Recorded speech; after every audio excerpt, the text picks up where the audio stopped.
Okay. Good evening, everyone. Good evening, ma'am. Okay. Um, Welcome to today's technical session organized by STEM of Africa in celebration of World Space Week. So we are going to be looking at a topic called the theme of today's discourse is living in space, verifying Kepler's third law and exploring orbital mechanics. Okay, but before we start, let me introduce myself. I am Dr. Ogenebo Zion Apene. So I'll be the moderator for today's event that is organized by STEM Up Africa to celebrate the World Space Week. But what is World Space Week and why are we celebrating it? So, World Space Week is an annual event, an annual global event. It's actually celebrated globally in celebration of science and technology, and is usually held between October 4th to October 10th. And it highlights the contribution of space science to the betterment of life on Earth. And it was declared by United Nations.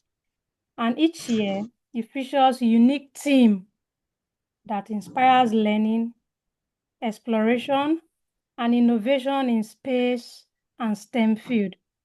The theme of this year's event is living in space. How is that even possible to live in space? So that is the theme of this year's event. And the body that is organizing today's event is STEM Up Africa. And STEM Up Africa too, let me just give you a brief about STEM Up Africa.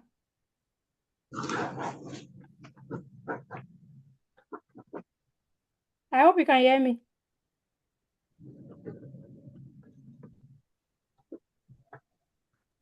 Yes, we can hear you. Okay. So this is STEM Up Africa is a hub that is dedicated to promoting science, technology, engineering, and mathematics across Africa and beyond. The shared engaging tutorials, hands-on explanation, and real-world projects.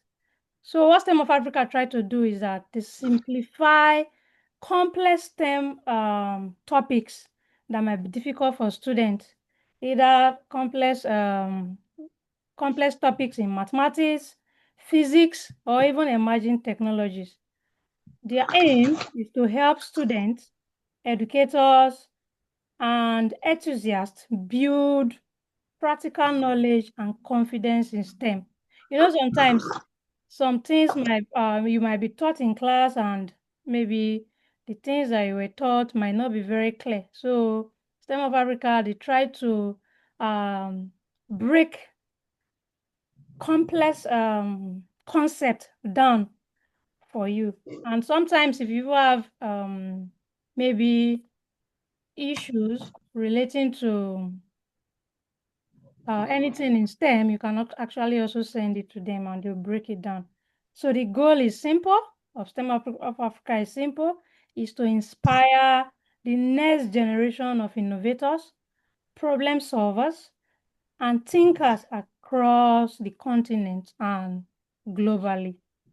So we will bring to you, so because of our of STEM of Africa's zeal to promote STEM, they are also trying to also celebrate the World Space Week.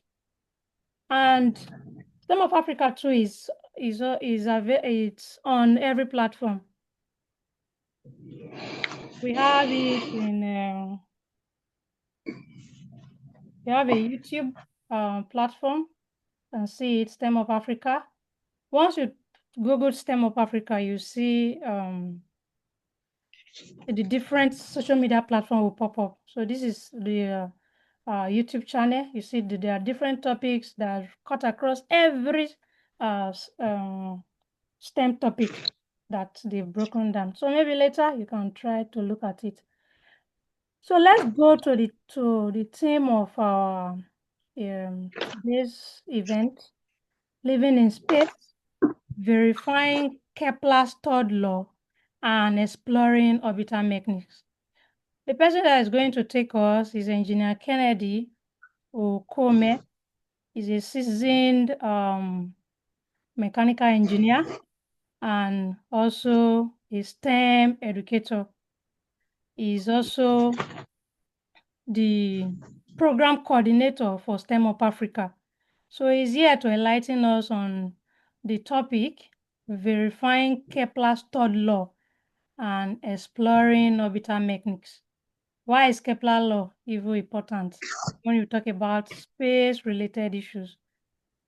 So, engineer, you have the floor.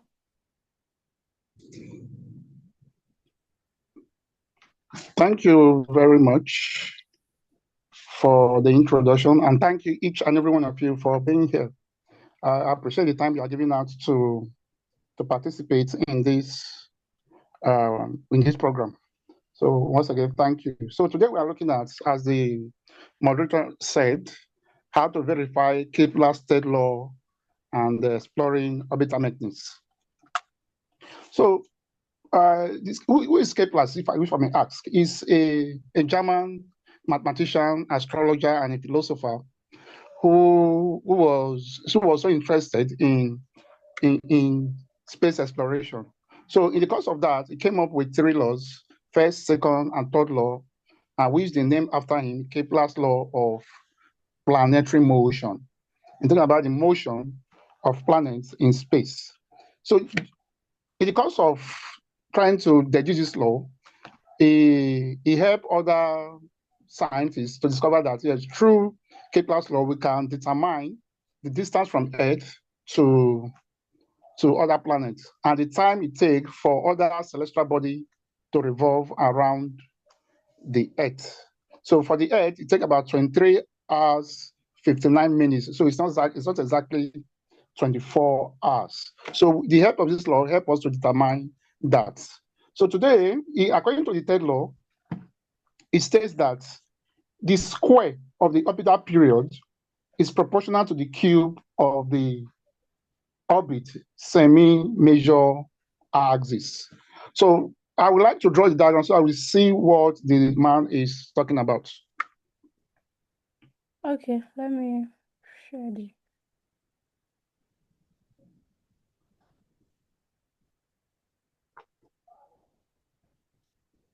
Let me bring up the board.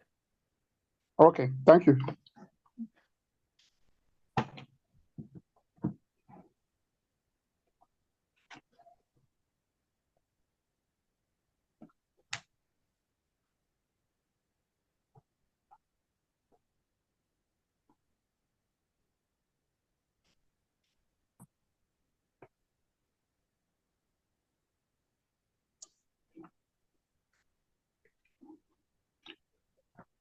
Hello, doctor. Will the board be available? Yeah, but please continue. I don't know why it's not coming up. Okay.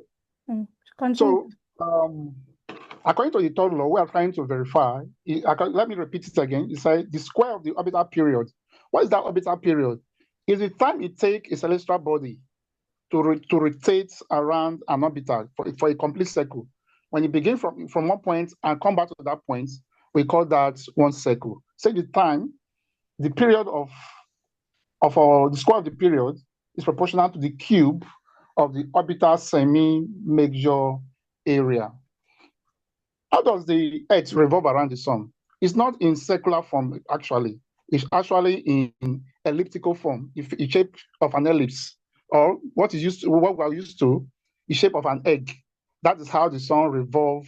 That's how the earth, revolve around the sun. So from the middle of the midpoint to one edge of the sun can be classified, or of the egg can be classified as major axis, while from the midpoint to the upper part of that egg can be classified as the minor axis. So it's trying to tell us that the square of the period, which is the time it takes for an object to go round its axis, is proportional to the cube of the orbital semi-major area. But there's something that is left behind. That's why we are here. The constant of proportionality is not stated. So, and if you go to the most textbooks, you won't see the value for that constant of proportionality. So the reason for this class is to verify the value for that constant proportionality. So if the balls can be available, I will write mathematical expression, draw the diagrams, and see the value for that mass expression. Okay, I think you have the board now.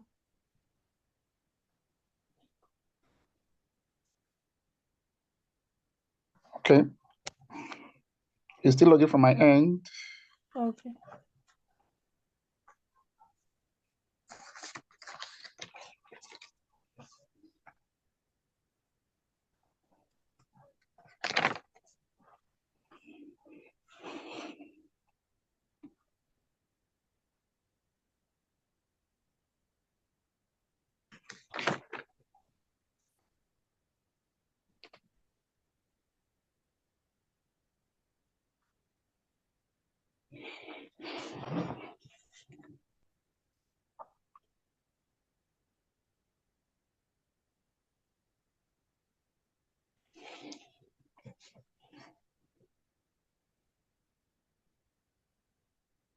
Can you see it? Yeah, I can see it now. Thank you very much for your efforts. Okay. So we all know the shape of an egg. It's not a circle. That shape is called an ellipse. So that's the concept. And that's how the Earth revolves around the sun.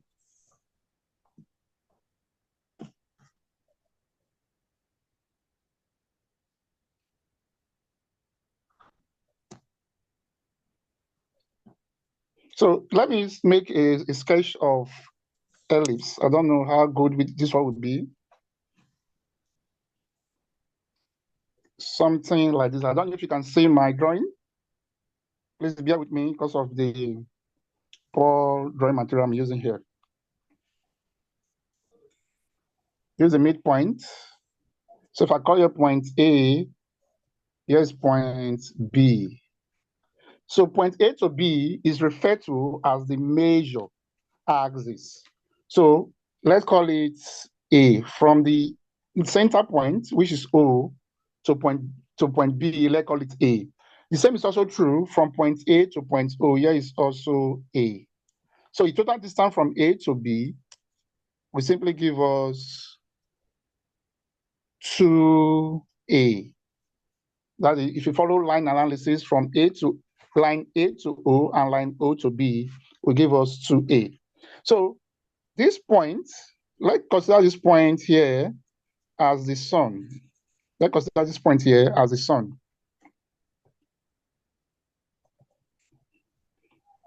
Let's take this point here as the sun, which is the focal point. Let's take this point here as our sun. Yes, this point here as our sun. And like I said, the planet or the Earth revolve through the sun. So there's a distance from the sun to the planet.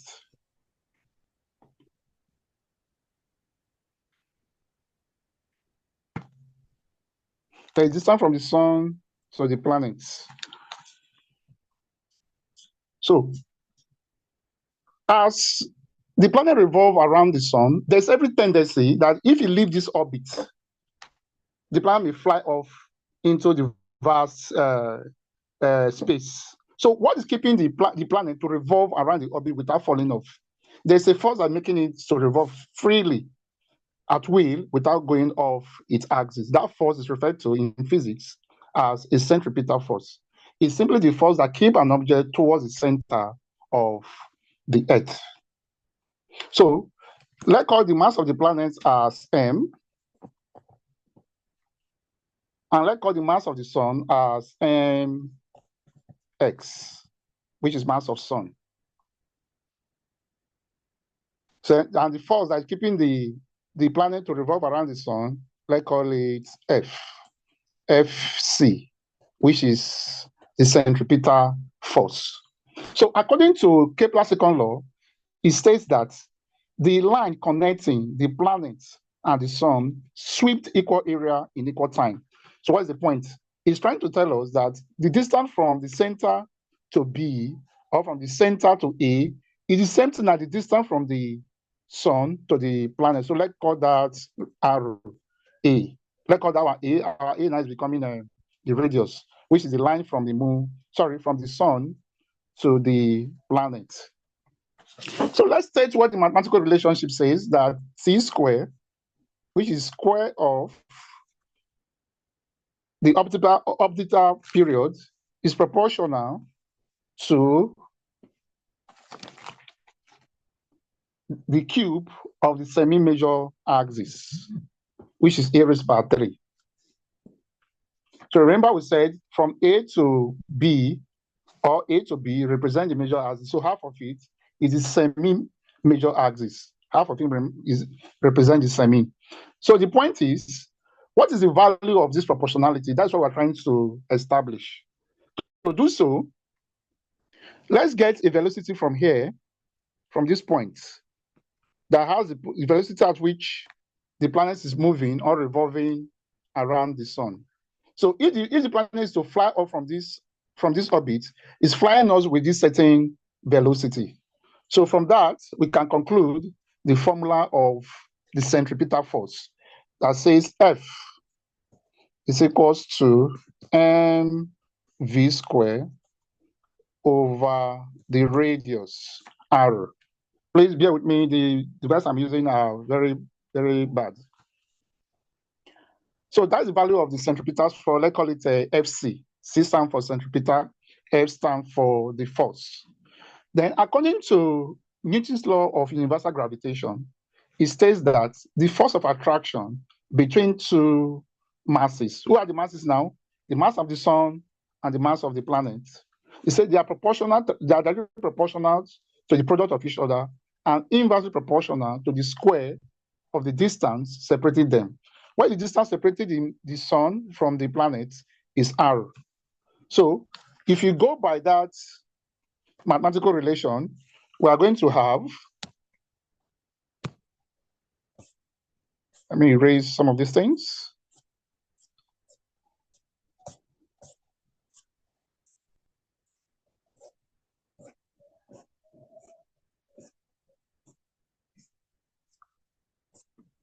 So according to Newton's law of universal gravitation, let me come again, it states that the force of attraction between two masses, in this case, mass of the sun and mass of the planets, say is actually proportional to that product. That means the force F is proportional to their product, which is mass of sun, mass of the planet. Let's call it planet P. And say the same force is inversely proportional to the square of the distance between them. This is inverse proportionality. And the distance between the sun and the planet represented the other time as r. So if I use the concept of joint variation, these two expressions can be written as F is equals to F is proportional to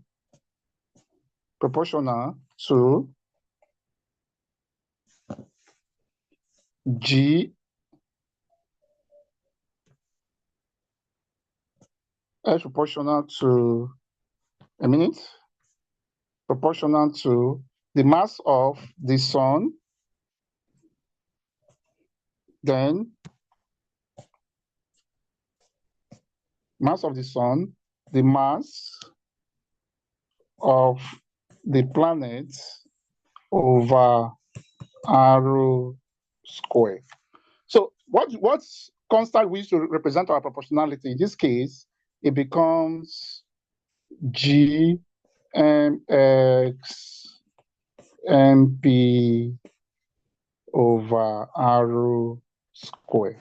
So this is now the Newton's law, this formula for Newton's law of universal gravitation between two masses, mass of Earth, could be mass of Sun and mass of planet in this case. It can also be Earth and Moon, in as far as there's an attraction between two objects. So this is a mathematical relationship for it.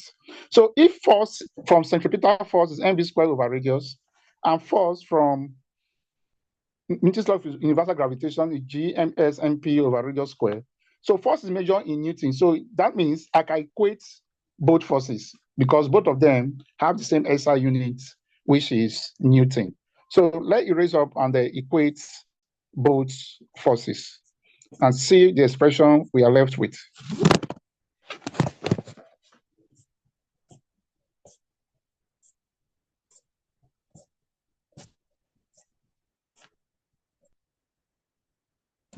So it simply means that the centripetal force Fc is equals to the gravitational force Fg.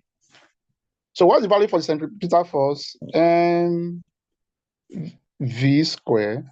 Don't forget, this is the mass of the planet over radius is equals to G mx mp over radius square.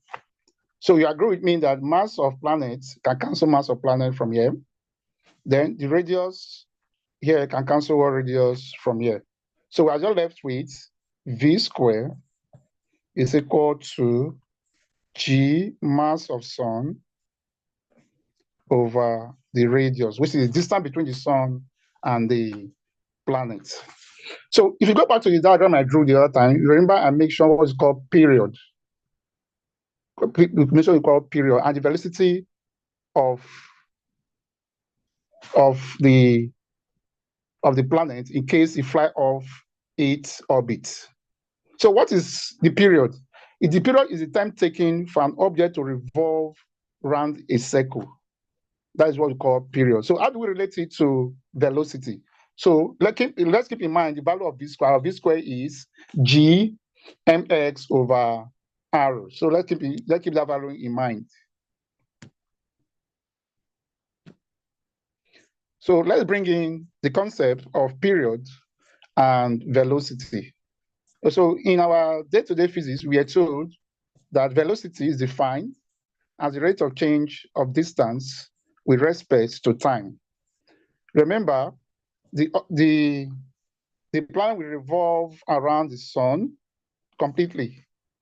So when you revolve around the Sun, that's not actually distance. That represents the circumference.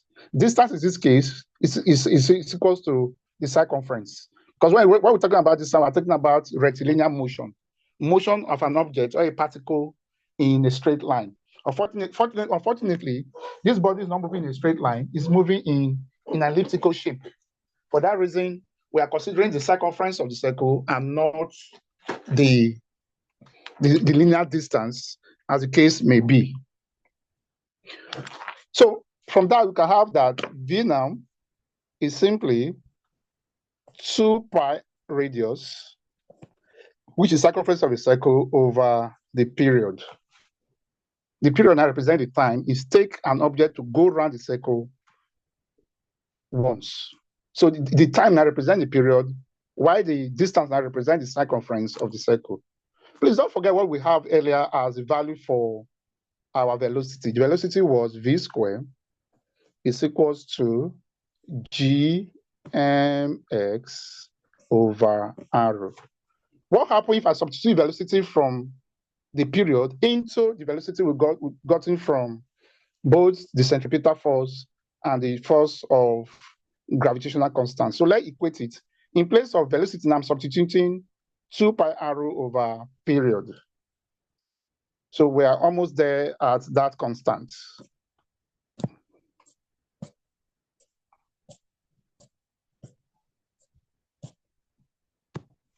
So we substitute now, we're going to have, in place of velocity now, 2 pi radius over the period close all squared is equal to g mass of sun over the radius.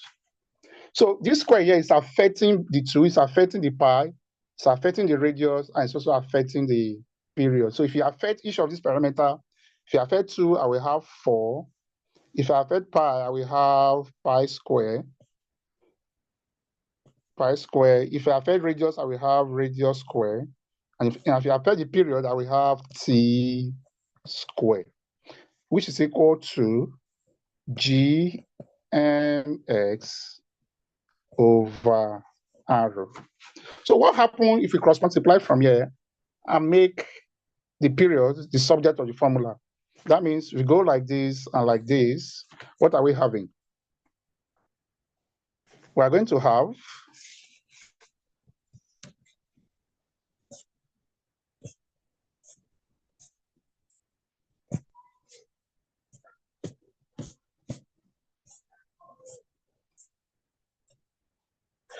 a minute.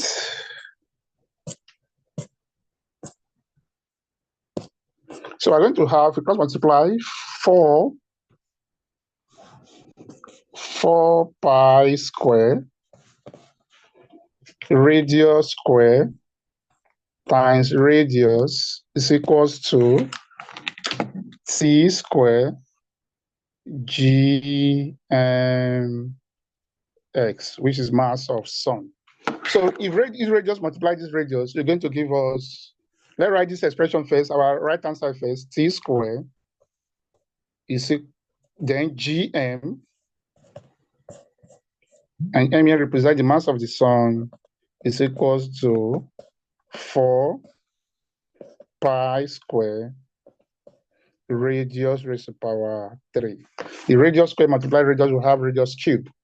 So let's make t square the subject formula. So my t square will give me 4 pi square over g mx radius raised to power 3.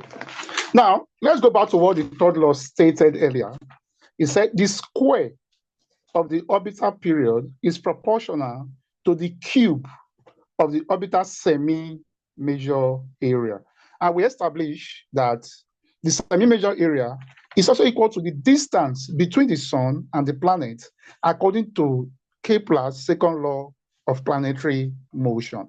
So you can see that at the end of the day, we are now having the value for the constant, which is 4 pi square over g mx, where ms is the mass of sun, and the value gotten by astronomers, its value is 2.0 times 10 raised to power 30 kilogram. Then gravitational constant is 6.67 times 10 raised to power minus 11.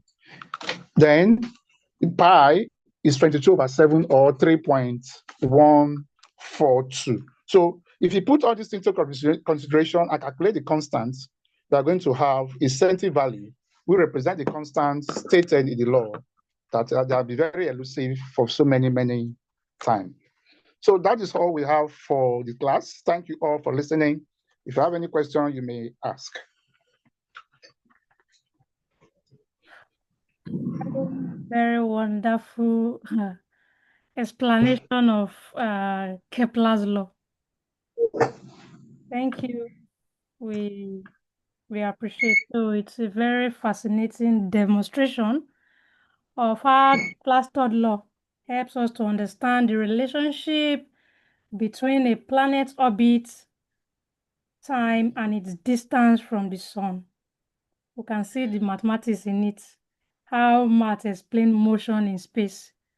I believe it's an interesting area, and without this is one of the foundation of space technology. I don't know if you have any question, please you can drop it in the comment or maybe you ask. But before we go further, while the meeting was on, we have someone came in, a very special engineer, the National Coordinator for World Space Week, Nigeria, Engineer Florence Ibrahim. Welcome, ma. Thank you so much for having me. Good evening, everyone. Good evening. Good evening, madam. Good evening, madam. Good evening, madam. Okay, so the floor is open.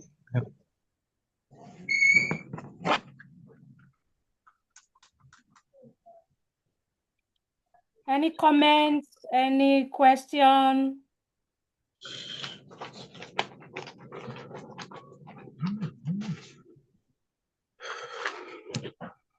Okay. I think I have a question. Okay. All right. So I read somewhere once that when the planet gets closer to the sun, it speeds up. Yeah. So is there a way to, is that true? And why does that happen? Please come again with the question.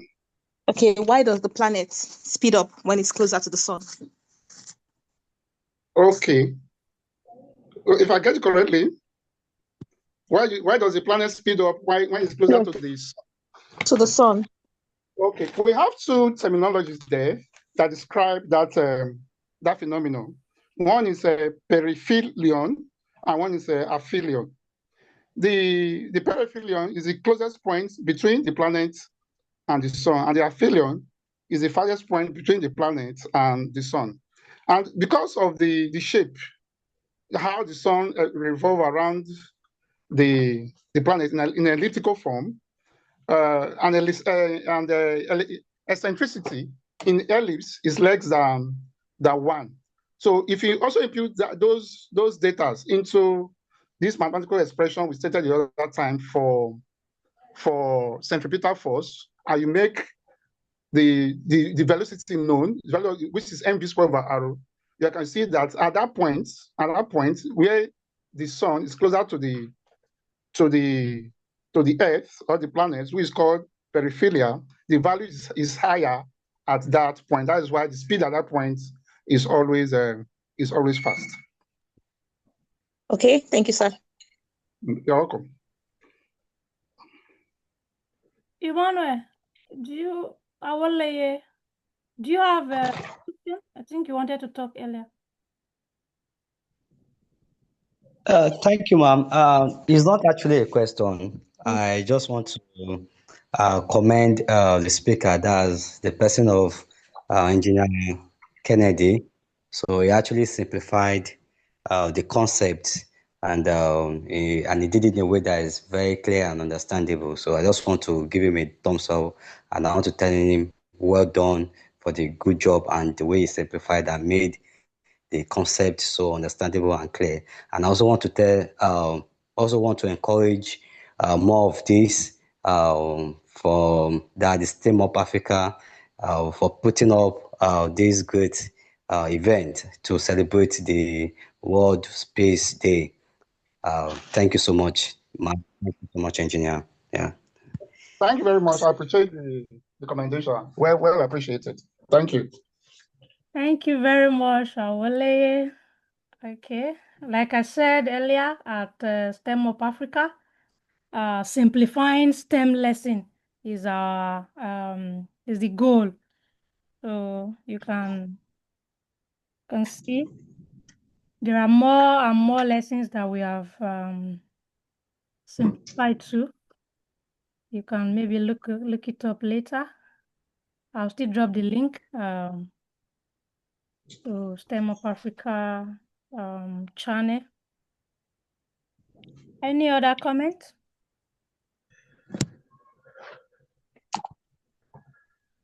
I think I'll just be repeating what Oluwatosin said. Okay. We appreciate what you did. Thank you very much. And we look forward to more like Thank this. you very much. Thank you, sir. I appreciate the commendation. Thank you. Well appreciated. Okay.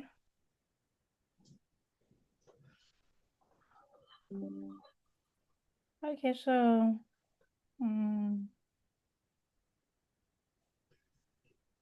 Ma, National Coordinator, do you have a comment for us?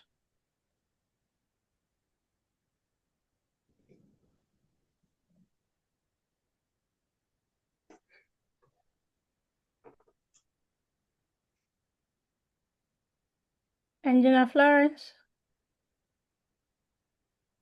Okay, I think she just left.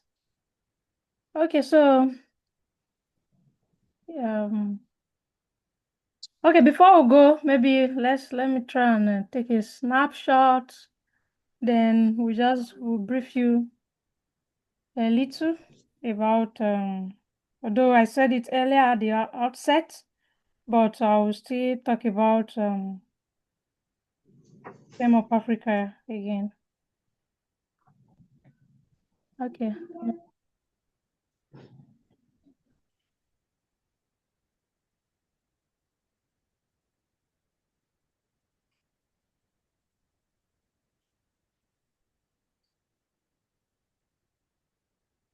Okay.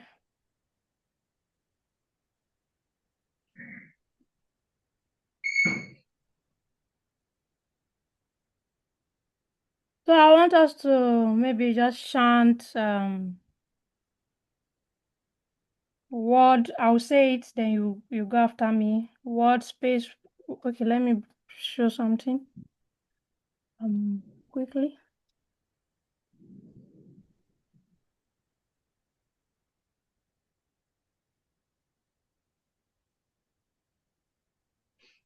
Okay, so I will just say World Space Week 2025. Then we'll say living in space.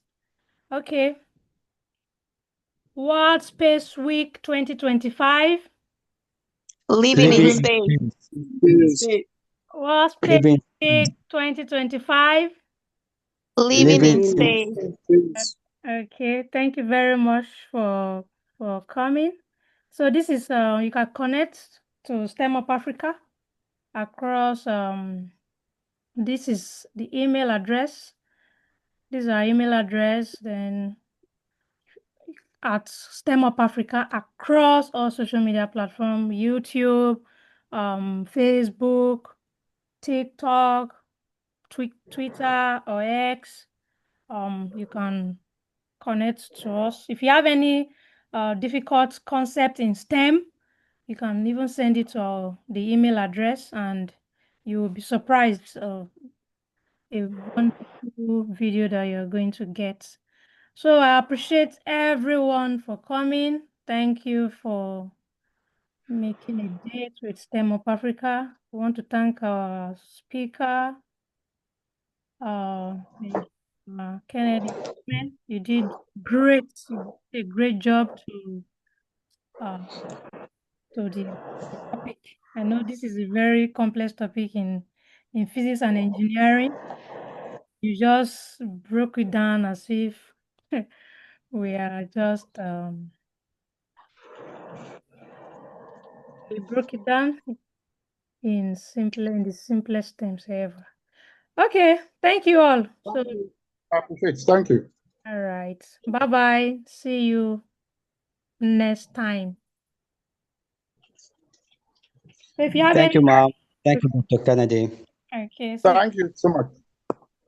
Okay, bye. bye bye. Bye. Thank you. Thank you.